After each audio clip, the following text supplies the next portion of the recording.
banggakan. Eh, Pelatihan kali ini adalah untuk memenuhi kebutuhan tugas dari aksi nyata sebagai guru penggerak. Nah, sebelumnya izinkan saya untuk memperkenalkan, di sebelah kanan saya adalah Ibu Hani sebagai coach, dan di sebelah kiri saya adalah Ibu Putri sebagai coachee gitu. Nah, terima kasih ya Bu Hani dan Miss Putri yang bersedia untuk membantu saya.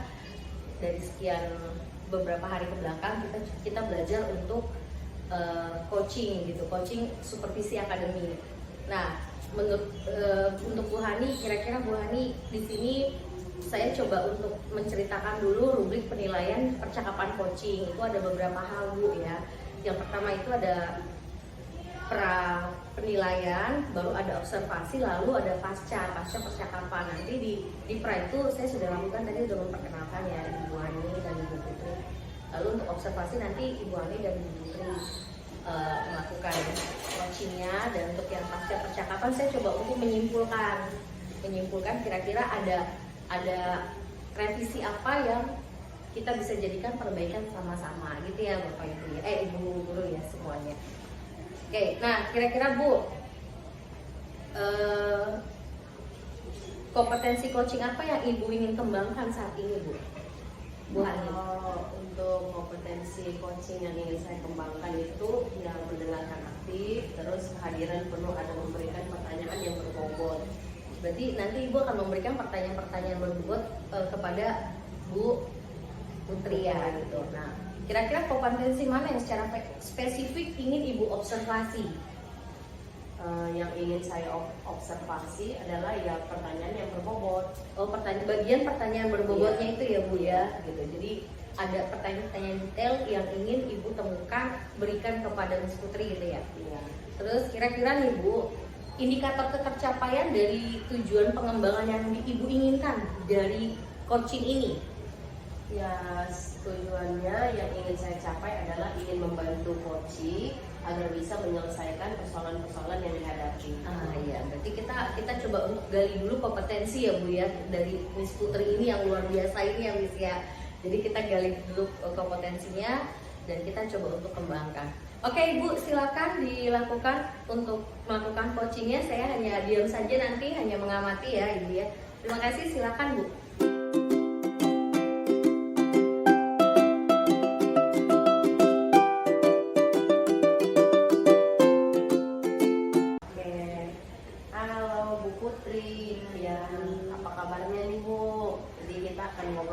Sebentar di sini untuk seputar anak-anak didik gitu. Gimana nih? Apa ada nggak yang ingin kita diskusiin atau yang ingin kita bahas sama-sama nih di sini? Gimana Bu Putri? Alhamdulillah Bu Hani, saya sehat, alhamdulillah baik. Terima kasih waktunya. Untuk sharing pengalaman tadi ya. Kan saya ini sekarang diberikan amanah untuk mengajar di kelas rendah, di kelas 1 gitu. Dimana juga di kelas 1 kami ada 2 level. Kemudian biasanya selama ini saya biasanya mengajar di kelas tinggi. Jadi pengalaman baru saya ini, saya menemukan beberapa tantangan lah gitu. Dimana diantaranya kalau biasanya kelas tinggi itu kan sudah lancar ya untuk membaca, menulis, dan mendengarkan itu mereka sudah bisa paham. Dengan untuk kelas 1 sangat butuh perhatian yang luar biasa, terutama untuk anak-anak yang masih bahkan huruf saja masih belum terlalu familiar dengan huruf-huruf gitu. Bahkan membaca dan menulis juga banyak yang belum bisa. Oke, kalau gitu. Jadi ada sedikit permasalahan ya di kelas rendah ini. Jadi untuk permasalahan ini yang dihadapi sekarang ini, apa nih kira-kira aksi nyata atau tindakan dari Bu Putri untuk supaya nih kita sebagai guru bisa tetap melayani prima sama anak-anak kita ini? Apa nih kira-kira? Betul sekali. Saya itu berharap bisa tetap untuk memfasilitasi kedua. Ini tadi belum terlalu menjelaskan bahwa di kelas itu mungkin ada yang sudah lancar juga bacanya dan ada yang belum. Nah, di situ letak tantangannya. Gimana saya caranya supaya bisa memfasilitasi kedua model murid ini gitu. Ada yang cepat ngerjain tugas ya, ada yang lambat, sehingga kalau misalnya murid-murid yang cepat ini lebih cepat selesai, lalu rame kelasnya lebih rame, dan mungkin juga yang lama nulisnya, lama ngerjain tugasnya merasa terganggu. Nah, saya kepengen banget bisa untuk memberikan pelayanan yang prima kepada semua murid-murid saya. Apakah dalam aksi dari Bu Putri ini untuk mendapatkan pelayanan yang tetap prima dengan kondisi anak-anak dan berbagai kondisi ini, apakah ada seperti kejadian hal-hal mungkin kalau misalnya ada hal-hal yang tidak terduga, gimana nih? Ada banget Bu, kalau untuk hal-hal tidak terduga, apalagi saat di kelas ya, kita sudah merancang nih pembelajaran kita sehari ini dengan baik ya, dan sudah dirancang dengan sedemikian rupa. Terkadang saat pelaksanaannya itu ada aja hal-hal yang tidak kita duga terjadi. Misalnya ada seorang anak yang tiba-tiba membutuhkan perhatian yang lebih gitu, sehingga saya harus fokus dulu nih ke anak ini, bagaimana caranya untuk mengatasi hal tersebut. Kemudian setelah selesai mungkin saya baru lagi kembali ke murid-murid yang lainnya. Oke, baik. Jadi kadang-kadang ya dalam mengajar itu ada saja hal-hal yang tidak terduga ya. Padahal misalnya kita sudah mempersiapkan nih untuk hari ini ya, sebagaimana kita bisa prima melayani anak-anak ini, yang mendidik anak-anak. Lalu di sini saya ingin tanyakan lagi, gimana nih, apalagi nih reaksi aksi untuk Bu Putri itu menghadapi kondisi-kondisi seperti itu ke depan, untuk ke depannya. Yang mungkin saya pernah lakukan juga adalah saya berusaha untuk berkomunikasi dengan orang tua dulu. Mencari tahu sebenarnya kendala apa yang dihadapi anak ini. Mungkin dia punya isu atau apapun yang ternyata mempengaruhi sikap atau perilaku dia di sekolah, di kelas gitu. Itu yang mungkin sama-sama saya. Ya, jadi adanya komunikasi yang dibangun antara guru dan orang tua. Terima kasih. Lalu ini kan kita singkat saja ya Bu Putri ya. Lalu untuk kedepannya nih kan Bu Putri sudah punya aksi nyata. Lalu kapan nih akan dimulai nih gerakannya nih, aksi nyatanya nih? Iya, sebenarnya segera mungkin sih Bu, karena kan ini terus berjalan ya. Pembelajaran terus berjalan, kita ada beberapa tujuan pembelajaran yang memang harus dicapai.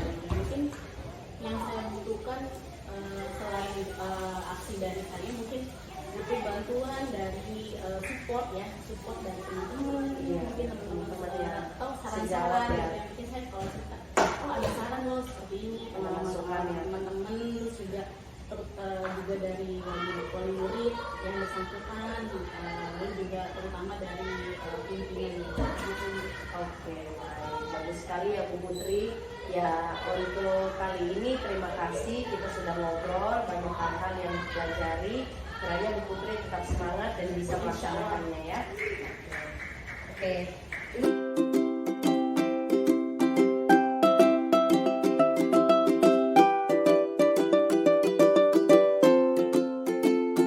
Ini dari Bu. Ya, terima kasih ya Bu Putri dan Bu Hani ya. Saya agak sedikit mengevaluasi.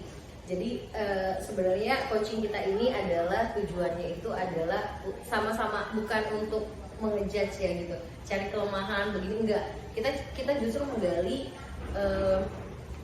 kompetensi diri kita yang mungkin kita butuh penguatan gitu dari orang kan ya. Karena pada dasarnya itu kita menjadi guru itu salah satunya itu adalah keterampilan penguasaan kelas.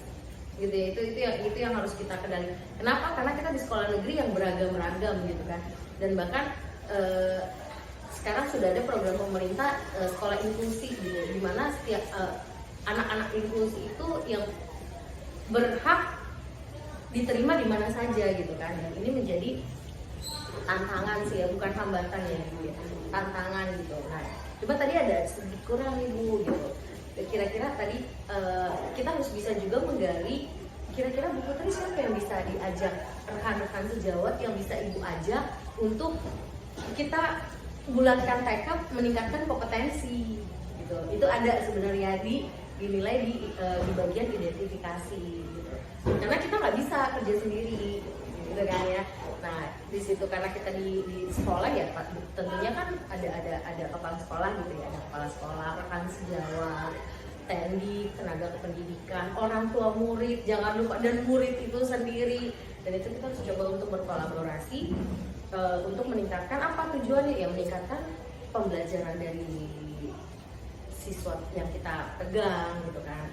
Nah itu sebenarnya sih semua sudah Bu Hani sudah memberikan pertanyaan-pertanyaan berbobotnya sudah apa ya, sudah teratur gitu ya, sudah sesuai dengan alurnya. Nah kita namakan ini sebagai alur Tirta Bu Hani gitu. Ada tujuan, identifikasi, rencana aksi, dan tanggung jawab, itu namanya alur Tirta gitu. Jadi ketika kita mau sharing dengan teman seperti ini, kita kan mendapatkan penguatan kan, oh iya ya ternyata begini gitu ya, even pun kita beda-beda ngadepinnya, tapi tujuannya kan kita sama, meningkatkan kompetensi yang ada di murid gitu, memaksimalkan.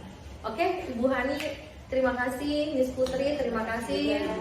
Semoga hari ini, coaching kita hari ini bisa bermanfaat untuk Bu Hani. Terima kasih sudah melakukan percakapan, observasi dengan Miss Putri. Dan ada beberapa hal yang ingin saya tanyakan ke Bu Hani, yaitu apa yang sudah Ibu lakukan pada saat melakukan coaching, Bu? Kira-kira yang tadi itu sebelum melakukan coaching Ibu sudah melakukan apa? Dan yang menjadi indikator ketercapaian pengembangan yang diinginkan itu apa, Bu? Ya, yang pertama sih pastinya kesiapan diri saya pribadi, dan saya mempersiapkan pertanyaan-pertanyaan yang berbobot untuk saya tanyakan kepada coaching. Oke. Nah kira-kira pertanyaan berbobot itu sudah mewakili observasi Ibu atau belum? Sejauh ini sih saya sudah komunikasi tadi, diskusi dengan Bu Putri sih sudah mencapai ya, sudah mewakili ya pertanyaan-pertanyaan yang saya akan tunjukkan dan saat kita ingin bahas gali bersama. Baik. Nah saya sedikit menyampaikan catatan hasil pengamatan saya ya Bu ya terhadap Miss Putri tadi terkait observasi berbasis data dan juga yang bebas dari penilaian dan asumsi, Bu. Jadi kita fokus pada area yang ingin dikembangkan berdasarkan hasil prapercakapan tadi di awal. Yang pertama adalah tadi kan Bu Hani mengatakan yang sudah dilakukan dengan coaching ini adalah menyiapkan diri, gitu, mendengarkan secara utuh, secara aktif, bertanya melalui pertanyaan-pertanyaan berbobot. Nah, berdasarkan pengamatan saya, Bu, dengan mengaitkan Tirta, di mana komponen Tirta itu tujuannya adalah identifikasi, rencana aksi, tanggung jawab, itu sudah tampak jelas ya Bu, ya, hanya pertanyaan melalui pertanyaan tadi. Nah, setelah saya amati, Bu, ternyata Ibu sudah hadir secara penuh gitu loh. Ketika eye contact gitu dengan terus sambil mencatat, itu artinya kita fokus ke dia, meskipun lingkungan itu ada hal-hal yang misalnya ada suara anak-anak di luar sana, suara angin gitu, tapi Ibu tetap fokus gitu. Eye contact kita tetap ada, itu namanya kehadiran penuh gitu. Bukan ngelihat sana ngelihat sini. Nah, itu kita bukan bilang itu kehadiran penuh ya. Yang kedua itu adalah memberikan penekanan terhadap jawaban dari Miss Putri. Dan saya sudah perhatikan tadi Bu Hani sudah mengulang gitu statement-statement dari Miss Putri, menekankan ke situ, oh ternyata ini loh keterampilannya Miss Putri, bisa fokus ketika ada anak yang kurang bisa, oh berarti bisa gitu. Itu adalah kita temukan di situ. Lalu yang ketiga adalah pertanyaan berbobot juga sudah diberikan untuk menggali informasi yang sudah ada dari coaching gitu, menyampaikan terus Ibu tekankan lagi, dan itu jadi komunikasi yang dua arah, bukan menjadi komunikasi yang satu arah begitu. Namun ada hal-hal yang beberapa poin yang menjadi perhatian dan perlu ditingkatkan Bu. Jadi ketika nanti menyusun pertanyaan-pertanyaan, kita coba fokus bukan hanya kepada diri Miss Putri saja, tapi dengan lingkungan sekitarnya. Artinya ada orang, misalnya siapa yang dapat membantu Miss Putri gitu, oh ya si ini kira-kira hubungannya bagaimana dengan, oh baik, pasti kan jawabannya akan seperti itu. Tapi itu kita perlu tekankan meskipun kita sudah tahu jawabannya gitu. Saya rasa itu aja ya Bu Hani, Miss Putri, untuk hasil dari pengamatan saya sebagai advisor gitu untuk melakukan coaching ini. Terima kasih ya Bu. Ya.